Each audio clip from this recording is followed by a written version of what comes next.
Okay, hello everyone. So I have released actually the uh, project 2 module B.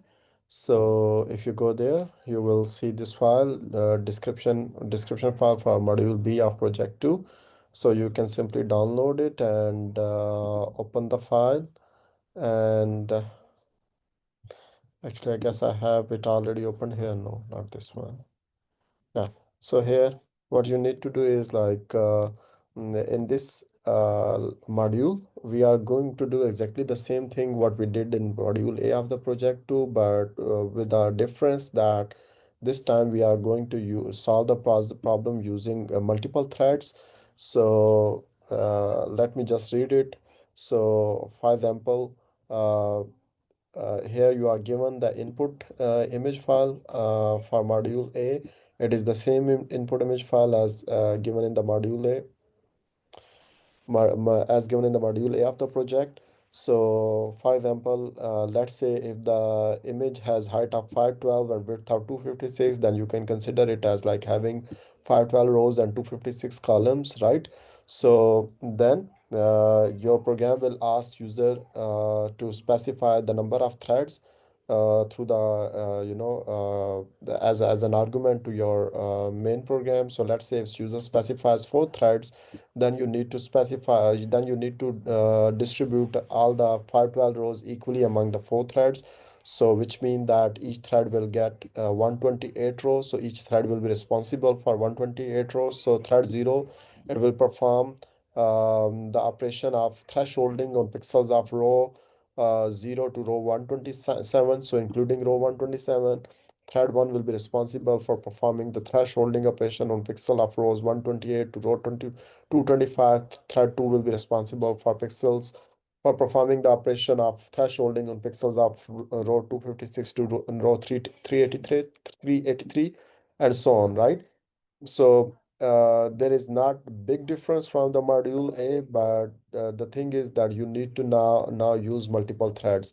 So to demonstrate that, I have just prepared a simple presentation. So most of it is same as in the last module A. So you have an input file, for example, this input file input.pgm.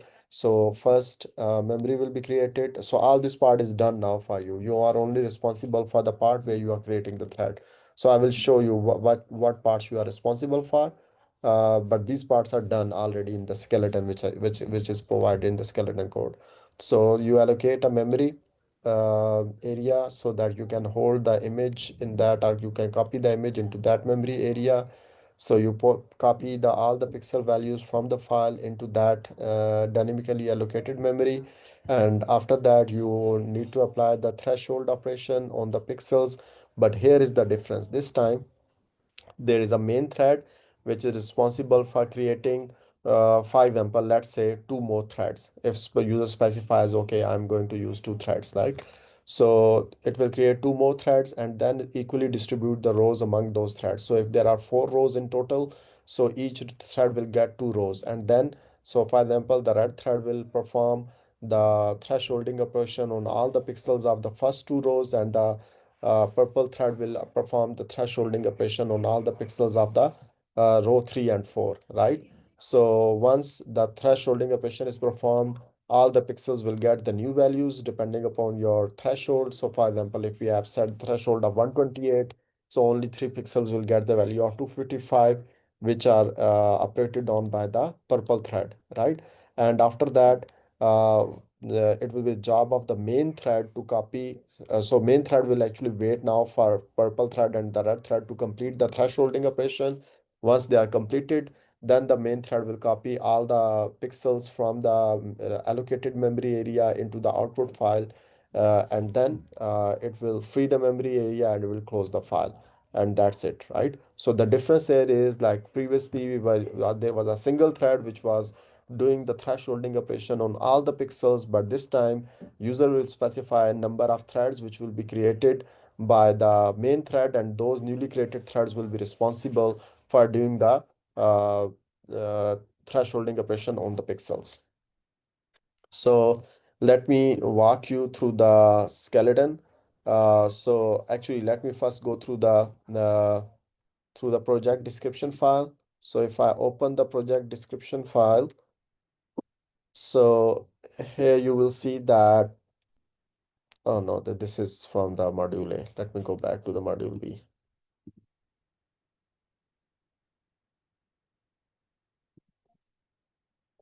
So here you will see that you are given three files, project2 module b dot h. This is a header file.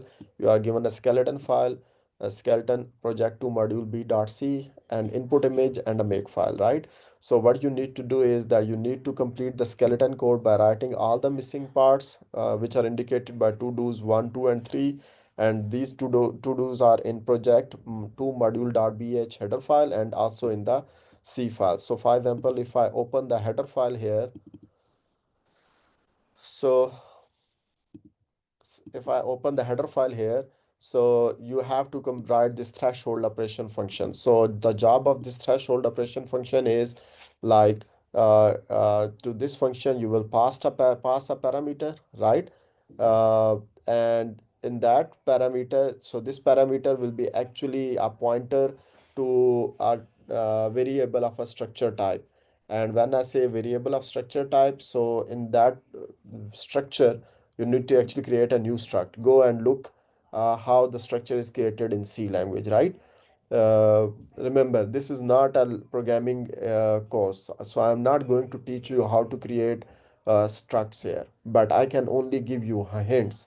So go and check how structs are created or structures are created in C language, and in that structure you can put the data members like uh, the starting row, the ending row, the width of the file, so which will be basically equal to number of columns in a row, and also the image. So which image? Image is like the address of the memory area in which you have initially copied the uh, pixels of the file. So here in our example, for example, this matrix. Uh, so this matrix, I'm naming it, let's say, an image. I'm naming this memory area which I have allocated. I'm naming this memory area as image. And into this memory area or this image, I have copied all the pixels from the input file into the memory location, right? And I'm naming it as image. So the struct which you are going to create will have a pointer to the image or the newly allocated memory area, the width of the file, uh, the starting row and the ending row. Why we are saying starting row and ending row? Because this threshold operation function will then be invoked by or executed by every thread. The only difference will be that every thread will get a different starting row and ending row. For example, in this case, uh, for the red thread, the starting row is row 0 and ending row is row 1. And for the purple, the starting row is row 2 and the ending row is row 3, right? So you need to complete this function. So uh, and in the body of the function, what you need to do is that uh, you need to perform the threshold operation on all the pixels which are located in the starting row up to the ending row, right? So the other file which is given to you is the skeleton file. So if you look into this skeleton file, uh, I have completed all the parts where you are responsible for opening the input file, creating the dynamically allocated memory area, and then reading the data from the file and putting it into the memory area, which I'm naming as image. So here I'm just simply storing the pointer to the dynamically allocated memory as image, right? Or if you want, I can actually walk you through the code from the start, right? So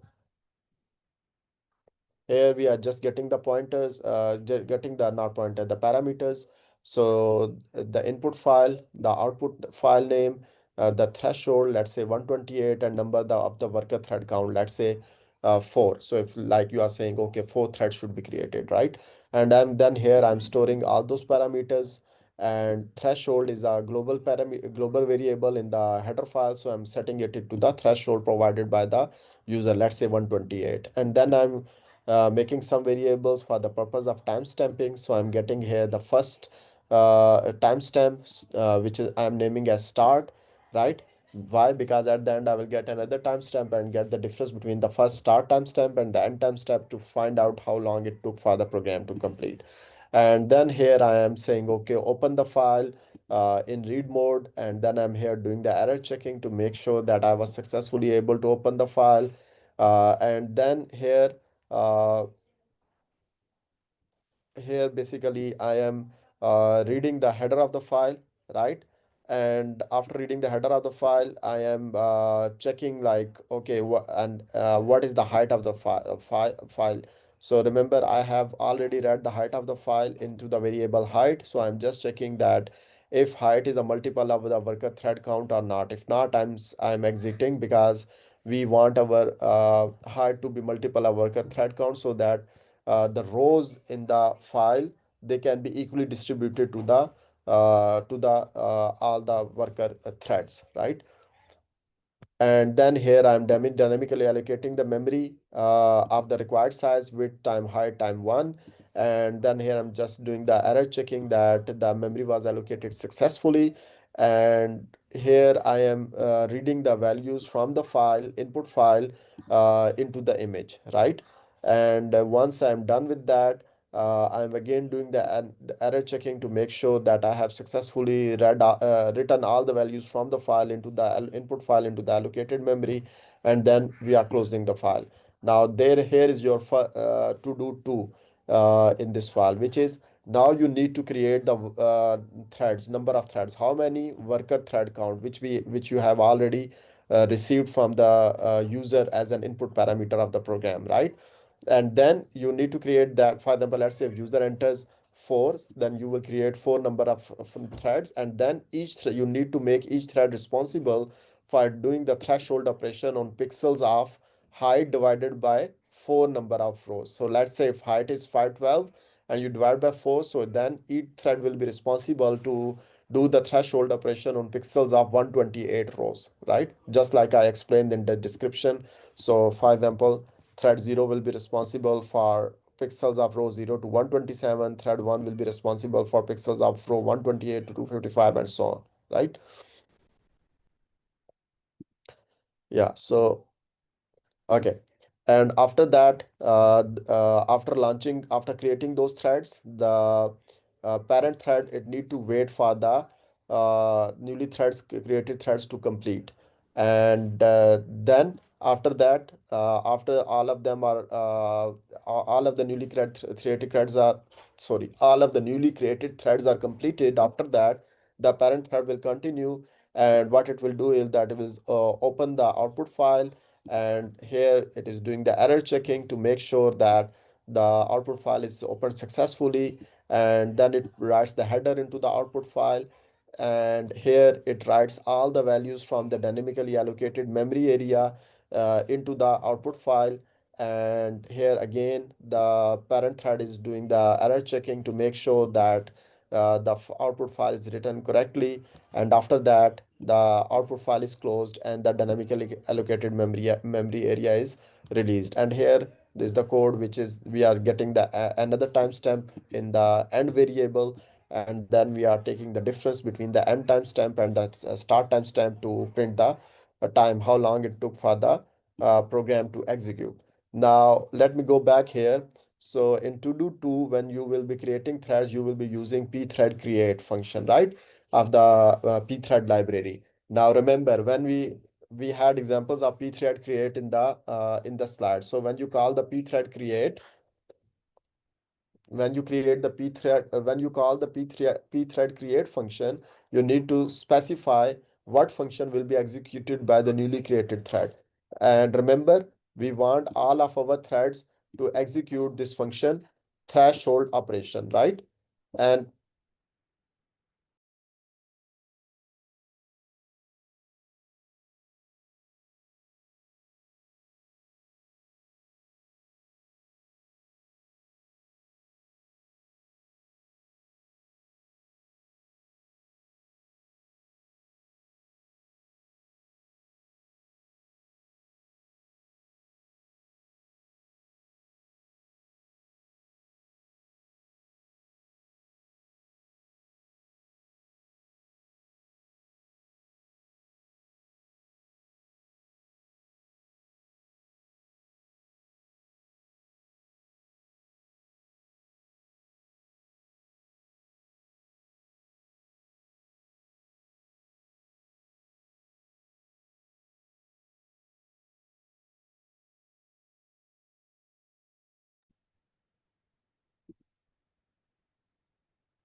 Okay, and remember, we need to specify a function when we.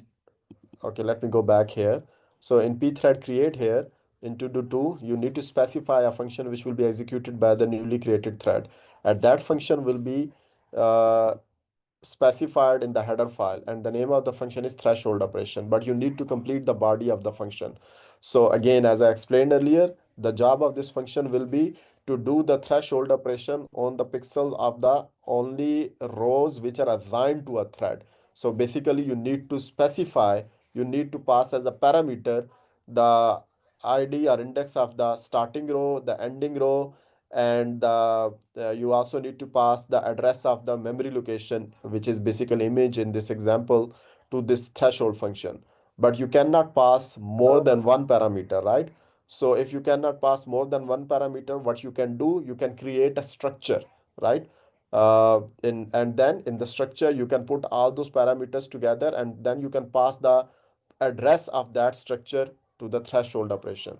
Again, what I recommend you is to go and look at how structures are created in C language, and how when you are calling the pthread create, and if you want to specify the parameter of the function that will be called, and if the function takes more than one parameter, then how you can use the struct to wrap all those multiple parameters in a single structure, right? So this is what you are supposed to do uh, in this project. If you have any questions, I am uh, happy to help you. Again, I am happy to help you in understanding what you are supposed to do in this project. Or, for example, I can give you the pointers, or I can give you the material if you want about uh, how to use the pthread create, and how to specify more than one parameters to the function that will be executed by a thread. But I cannot write code for you. Please try to understand that, okay? So, because this is not a programming course, this is the course about operating system. Uh, you need to, put effort, and uh, and try to go through the online resources to understand how you can use these functions. We have already used in our slides the APIs, pthread API, for example, pthread create, or pthread exit, or pthread join. So you can actually go back to the slides and also get help from there.